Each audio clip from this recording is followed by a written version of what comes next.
Halo semuanya, sudah 6 bulan saya bersama Wuling REV dengan odometer menunjukkan di angka 9.000 lebih. Dan ini adalah hal-hal yang saya komplainkan kepada Wuling untuk dilakukan perbaikan dengan biaya tentunya gratis. Karena harusnya hal-hal seperti ini tidak terjadi di mobil Wuling atau mobil apapun ya seharusnya ya. Kalau mereka sudah bisa mempertahankan kualitas yang lebih baik. Jadi yang pertama yaitu mengenai sabuk. Sabuk pengaman ini ada bunyi kriat-kriat, padahal baru 1 minggu saya gunakan dan ini sudah berhasil diatasi hanya dengan menyemprotkan WD-40. Dan sampai dengan saat ini belum terjadi komplain mengenai hal tersebut. Mungkin ada penggantian yang saya tidak tahu, tetapi saya tidak mengajukan komplain untuk hal ini. Kemudian ada juga di sabuk pengaman itu bunyi cetek-cetek saat kita bermanuver belok ke kiri atau kanan, itu kadang ada bunyi cetek. Nah ini juga saya sudah komplainkan tetapi tidak menemukan masalahnya sehingga tidak dilakukan perbaikan atau belum dilakukan perbaikan. Dan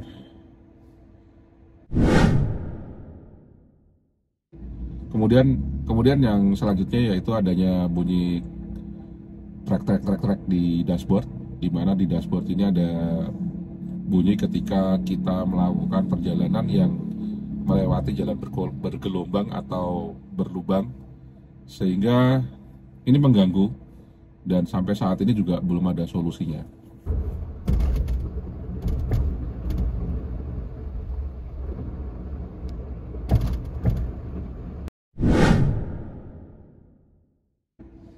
Pada batch-batch awal ada bagian yang AC yang harusnya tidak terbuka secara otomatis, ini terbuka secara otomatis sehingga aliran dari luar itu bisa masuk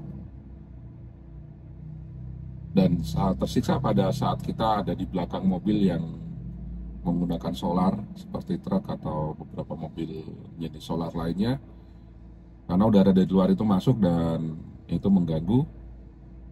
Tidak ada interval yang jelas tapi tiba-tiba terbuka sendiri dan mati sendiri. Ini bisa diatasi hanya dengan update software ke RC04 atau RC05.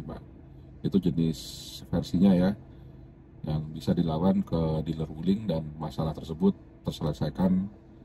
Sampai saat ini tidak ada permasalahan lagi.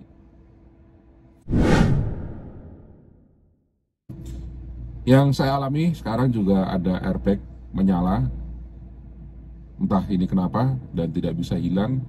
Saya belum sempat pergi ke Wuling untuk komplain mengenai hal tersebut, sehingga saya belum menemukan solusi terhadap hal tersebut. Ada beberapa teman-teman yang gagal mengecharge mobil, sudah menggunakan charger bawaan dan charger pihak ketiga, tetapi ternyata tidak berhasil dan indikasi awal ada kerusakan di OBS dan atau BMS-nya sehingga perlu dilakukan penggantian dan waktu penggantiannya cukup lama. Ini tidak terjadi di saya sampai dengan kilometer 9.000, ya semoga tidak terjadi ya. Nah, yang agak berbeda dari teman-teman yang dilakukan pengecasan yaitu saya selalu melakukan pengecasan ke SPKLU di PLN. Mungkin tidak selalu ya selama pengecasan saya miliki, tetapi 90% bisa dibilang saya melakukan pengecasan di SPKLU. Tidak pernah atau jarang sekali melakukan pengecasan di rumah. Karena apa? Karena saya tinggal di apartemen, sehingga ini juga mungkin jadi benefit dari saya karena kita tahu ya mungkin di PLN memiliki SPKLU yang atau aliran daya yang lebih baik daripada rumah, sehingga menyebabkan charging rumah ini malah cepat merusak dari sistem kelistrikannya dari Wuling REV. Tapi ya kita nggak tahu ya. Yang jelas di mobil-mobil yang lain, di mobil listrik yang lain hal ini tidak terjadi dan atau mungkin tidak atau belum terjadi ya. Tetapi yang jelas Wuling REV ini ada beberapa komplain mengenai hal tersebut. Ya kita nggak tahu ya salah di PLN atau salah di sistem dari Wulingnya yang tidak bisa menerima listrik dari PLN. Ini yang paling krusial ya.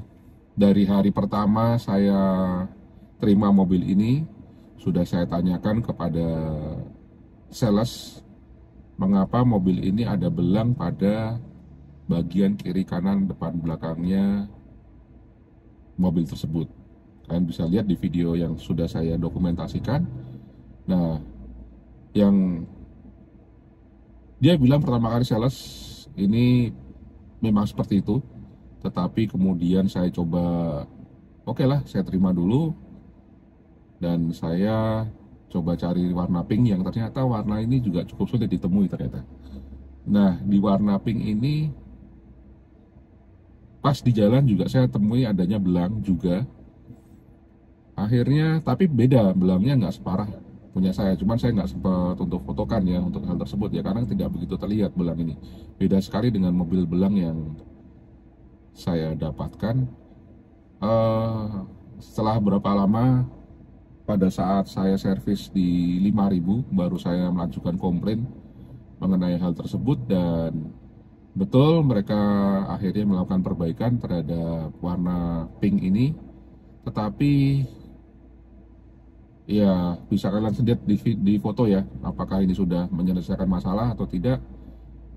Ya seharusnya kualitas dari suatu mobil ya, kalau dibilang bahwa di Toyota juga terjadi kok, di mobil lain juga terjadi kok, atau apalah, ya menurut saya juga seharusnya tidak seperti itu ya cara menjawab sales dan cara menjawab, atau memang kualitas produknya memang tidak sebagus yang kita harapkan. Tapi ya itu menjadi pelajaran dari Wuling, walaupun memang ya ini diganti diperbaiki, tapi bukan seperti ini juga.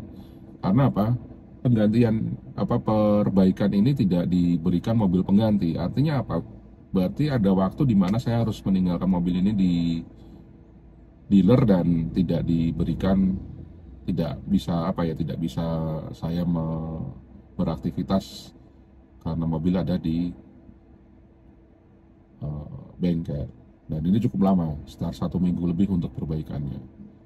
Nah, ini seharusnya kalau ini menjadi suatu kesalahan dari pihak Wuling ya diberikan mobil pengganti sementara. Tapi kalau memang suatu kesalahan dialami oleh si pengguna ya memang